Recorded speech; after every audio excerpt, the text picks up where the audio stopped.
Hi everyone, so today I just wanted to speak a little bit about this week's Parasha. So it says that Hashem is giving us, it's putting in front of us a blessing and a curse. And we see that in the Parasha, there's going to come soon in Parashat Kitavo, we're going to see what are the curses if we don't follow the commandments, and we'll also see what are the blessings. But we don't have to go so far because we can see in the Parasha that came before, right, in the Parasha of the Shema, that it goes in the section of Va'ya, Im Shamuat Tishmeu, and etc. It's written, and it will be if you will diligently obey my commandments, which I enjoin upon you this day, love the Lord your God, and to serve him with all your heart and with all your soul. I will give rain for your land at the proper time, the early rain and the late rain, and you will gather in your grain, your wine, and your oil.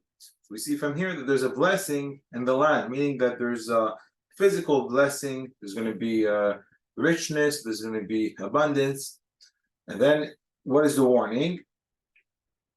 etc. It says, take care lest your heart be lured away and you turn astray and worship other gods, foreign gods, and bow down to them. For then the Lord's wrath will flare up against you, and will close the heavens so that there will be no rain, and the earth will not yield its produce, and will simply perish from the good land which the Lord gives you. Therefore place these words of mine upon your heart and upon your soul, and bind them for a sign on your hand, and they shall be for a reminder between your eyes. And this is, we see from the Shema the source for wearing the tefillin. Right, the tefillin are a sign to remember that when a Jew follows the way of Hashem, when a Jew follows the Torah, he gets blessing. And the blessing, we can see it in this world, but of course, the real blessing is in the world to come. However, when someone does not follow the ways of Hashem and decides to go against the Torah, against the mitzvot, he eats what he wants, he goes where he wants, he goes with the woman that he wants, he has no care for any of the laws of God, then we see that he gets a curse. Now, sometimes you can say, oh, yeah, but we see some people, they're wicked and they're very successful. So if we go back to Parashat Va'etchanan, which was the Parasha 2 weeks ago, it says at the end that Hashem pays cash to the face of all the evildoers, whatever he owes them. And Rashi explains, and it's written La'avido, in order to destroy them. And Rashi explains that he pays them in this world in order to destroy them in the next world. So we see that this world is a world of opportunity and of growing and becoming better. And we have the month of Elul that's coming very, very soon, in around 10, 12 days. And there's a few very important concepts that we can start. And I was learning from Rabbi Miller Zatzal. He was saying that it's a preparation. And what is the first thing that we have to do? We have to learn shetika. We have to learn to be silent. It's written that when you know that when you're sitting and there's someone bigger than you, you're not allowed to speak in front of him, right? Why? Because he is smarter than you. He has more wisdom than you. It's not respectful. So now if you know that God is standing there everywhere you may go, and he's watching you and he's listening to you, so then your words will be much more different. And you will also be careful, right? Because how can you speak in front of God? So the first thing here for the month of Elul, that we can take upon ourselves to be quiet. You know, when someone makes you a comment, you don't have to answer. There's no obligation to answer back and shout your mouth at him. However, there's a great mitzvah to be quiet. And you know, like Rabbi Gudimrele said, if you hear a cow say moo, are you going to scream at it? No, it's a cow, so let it speak. However, you have to know that you're standing in front of God. And when you're going to scream and yell or curse, it's not fitting to say it in front of God, right? So imagine now, even in front of the president, right? It's not the biggest honor, the president. However, we'll still be careful with our words, right? So all the more so with God. So the first advice that we have for the month of Elul is to keep quiet. Now the second advice, you know that Shammai says in Pirkei Avot that you have to greet everyone b'sever panim yafot. You have to greet everyone with a happy face, with a happy countenance. And why does it use the word face? Is because when someone speaks to you, you have to look at them. You cannot just be on the side, just speak with them and as if they don't exist. You have to look at them and you have to answer them and you have to smile. And you always have to be the one saying hello. Try to work on yourself, and me included, me the first one, to try to say hello to everyone. Try to be the person who will bring everyone to have a better day. Right? The Gemara says if you can give a smile to someone, then you give him something great, right? Because you change his day, you change his, you made him feel important. And this is a great mitzvah of the Torah. Every Jew is a diamond, every Jew is important, every Jew is loved by God. And but also I don't want to get into the details, but in our case here, we're talking about Jews who do follow the Torah and mitzvot, right? Jews who decide to reject God, reject the commandments, and have nothing to do with Torah. So those Jews, unfortunately, they go in the second category. Like the Rambam writes, yesterday you were hated. Yesterday, that person who was doing those sins, he was hated. And Hashem could not stand him, and Hashem was disgusted by him. But the day after he did teshuvah, Hashem loves him. Hashem brings him close to him. Right? So there's those. So the first concept we said of keeping quiet and not to answer, not to get into fights, not to get into arguments, not to, and also one of the problems why you always need to answer is because of ego, or to put down our ego. Right? Who are we? Who are we in front of God? Who are we in this world, right? After 70, 80 years, 90 years if we're lucky, and then we're gone. Like it says in Kohelet, Shlomo HaMelech, he writes that the king and the peasant, they both die, and they both go in the same box, right? They all both go 6 foot down, and we forget about them. So we said the first concept is shtika, to be quiet. The second one is not only to be quiet, but to be a happy person, to be a joyful person, to greet people, to make other people happy. Then we have another step is to do teshuvah. Teshuvah means to not only to stop doing sins, not only to do the mitzvot, because we have to know that doing all the mitzvot is a requirement, right? This is just the beginning of our career of serving God. However, our relationship with God, this is what is the most important. What does Hashem, how do I get Hashem closer to me every day? What can I do for my relationship to Hashem to grow stronger and stronger every day?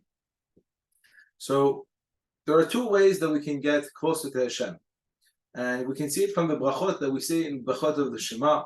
Of the first bracha, Amari Baravim, which Rashi brings, that this beracha is, which the Rambam brings, which we see that it's about nature.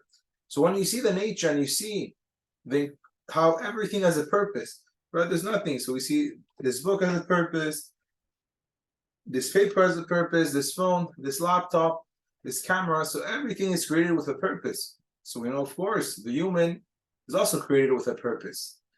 How would that make sense if the whole world, there's nothing in this world that's created for nothing?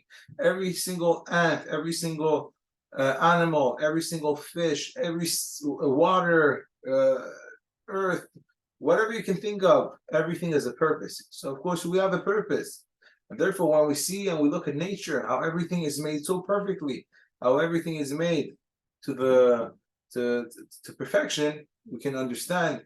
Well, at least we can try to understand, and we can appreciate our Creator, God. And this is one way to get closer with Him. So to look at nature, to look how we have, 10 fingers, we have a thumb. Without a thumb, we couldn't do most of the things that we do. We wouldn't be able to do. If we didn't have toes, we wouldn't be able to have balance. So there's so many things that are so important and make our lives so much better. And then there's a reason why it's there. So this is number one. And number two, it's through learning Torah. Like we say in the second blessing of the Shema, we say, we say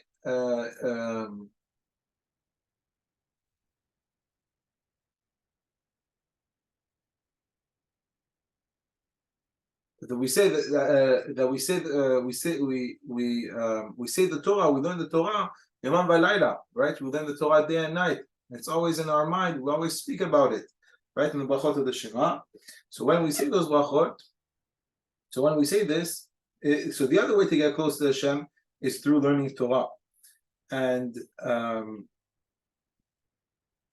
so we say B'Shavenu Kuina Tzach B'Chokecha V'Nismach V'Na'aluz V'Yodei Talmud Toratecha. Right. So we say when we sleep and when we get up, we're gonna say those words of Torah. So we see that through Torah, through learning Torah. Why is Torah so important?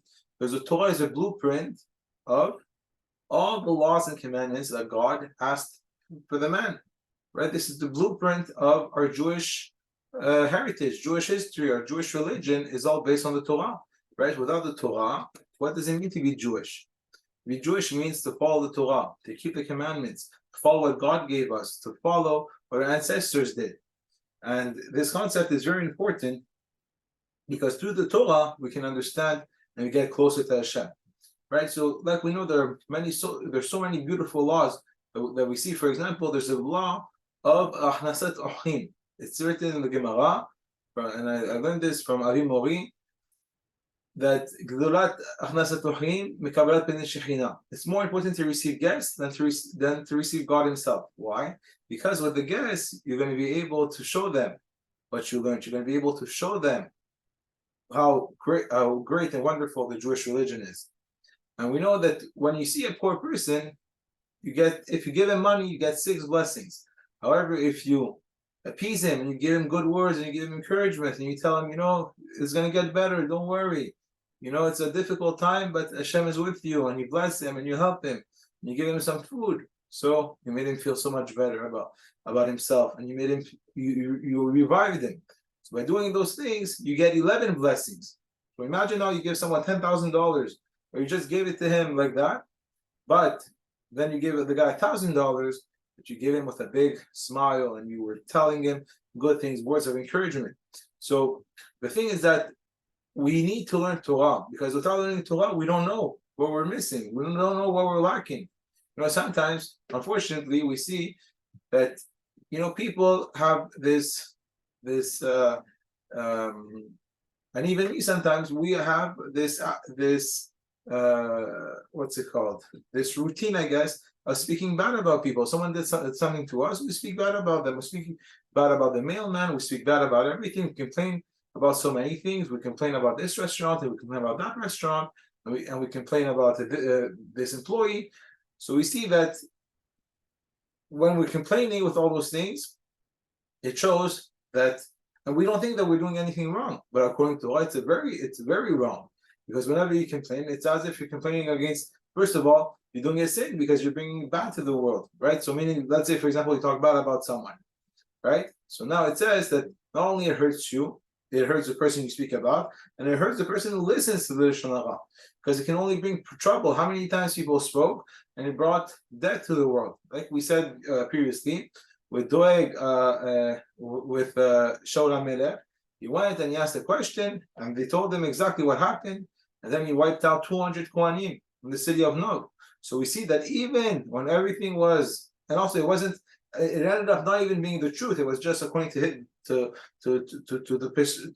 Doeg's perspective, it was his truth, right? Whatever he saw that the Kohen Gadol did for David HaMelech before he was a king, because David was running away from King Shaul. And when he was running away, the Kohen made him three different favors for David, 3 different things for David. He gave him food, he gave him a sword, and he gave him a question on the Urim V'Tumim to ask God what he should do. So by the end, David came and he said he was doing a mission for Shaul. But Doeg, when he saw all this, he only saw that he really saw those things, but he didn't understand that the Kohen Gadol was being tricked. And therefore, what happened was the whole city was wiped out. So we see how bad talking bad about people is. And if we don't learn Torah, we don't even know. So there's so many laws, so many different things, so many good character traits, but we need to learn Torah to be able to perfect it. And this is what we have also to go back to this week's Parasha. Hashem gave in front of us a blessing and a curse, meaning that you cannot just decide, I want to do Torah, I want to do mitzvot. Because if you decide to go that way, then the curse will happen, right? Then bad things will happen. And if it's not now, it will be later. And if it's not in this world, it will be in the next world. However, if we decide to keep the Torah and keep the mitzvot and to watch our eyes and to follow the ways of Hashem the proper way, then we'll get all the blessings. Blessings in this world and blessings in the next world. On this note, I would like to wish you a wonderful week and thank you for listening.